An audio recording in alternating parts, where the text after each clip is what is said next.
Dans ce dernier point, on va voir une méthode qui permet l'animation de foules de personnages.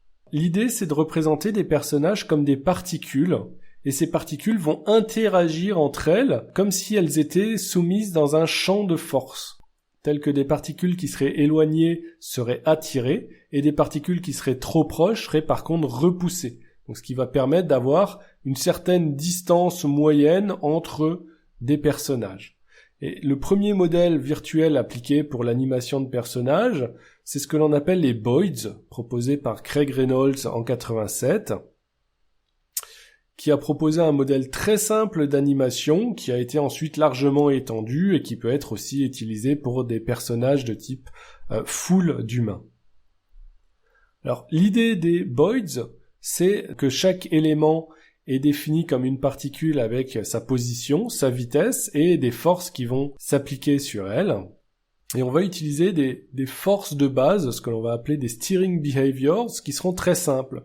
Premièrement, une force de cohésion, donc le fait que des particules qui sont proches entre elles vont essayer de se regrouper, et typiquement d'aller par exemple à leur centre de masse commun.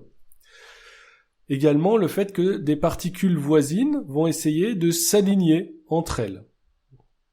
Et puis également le fait que des particules qui sont trop proches vont se séparer en appliquant une force de séparation lorsque la distance entre deux particules est très faible.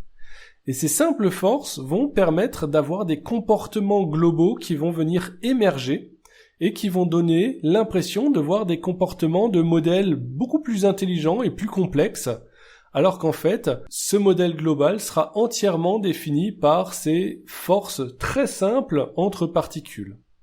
Aussi quelques exemples potentiels de forces simples que l'on peut appliquer, des forces d'attraction et de répulsion, qui vont dépendre de la distance entre des particules. On peut modéliser ces forces d'attraction et de répulsion en utilisant par exemple les distances inverses entre deux particules, ou en utilisant des fonctions exponentielles ou gaussiennes pour modéliser ces attractions et ces répulsions en fonction du signe de la force que l'on va utiliser. Et puis étant donné ces forces, ensuite on va pouvoir itérer notre système en disant que la position au temps suivant, c'est la position au temps courant, plus delta t fois la vitesse que je viens de calculer, et qui dépend elle-même de la force. Et donc on va pouvoir utiliser des schémas numériques pour itérer les positions et les vitesses. Donc je vais calculer la force étant donné les positions, ce qui va me donner une nouvelle vitesse, et je vais pouvoir utiliser cette vitesse pour calculer la nouvelle position. Alors on peut utiliser un algorithme trivial qui va pouvoir calculer entre chaque paire de particules les forces correspondantes.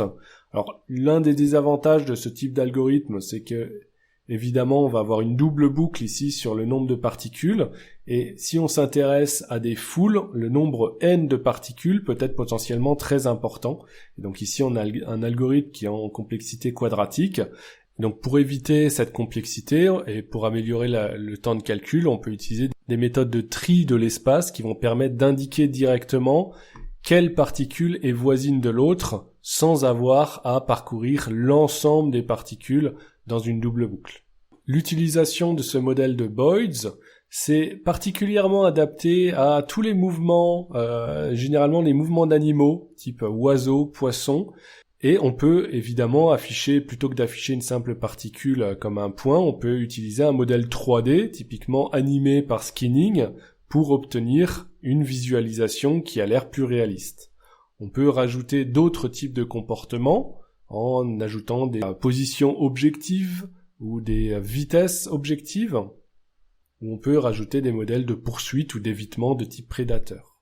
Donc on a cet exemple en bas à droite qui est un cas connu d'utilisation des Boids dans un ancien film Batman, où les Boids ont été utilisés à la fois sur le groupe de chauves-souris et également sur le groupe de pingouins pour les différentes trajectoires.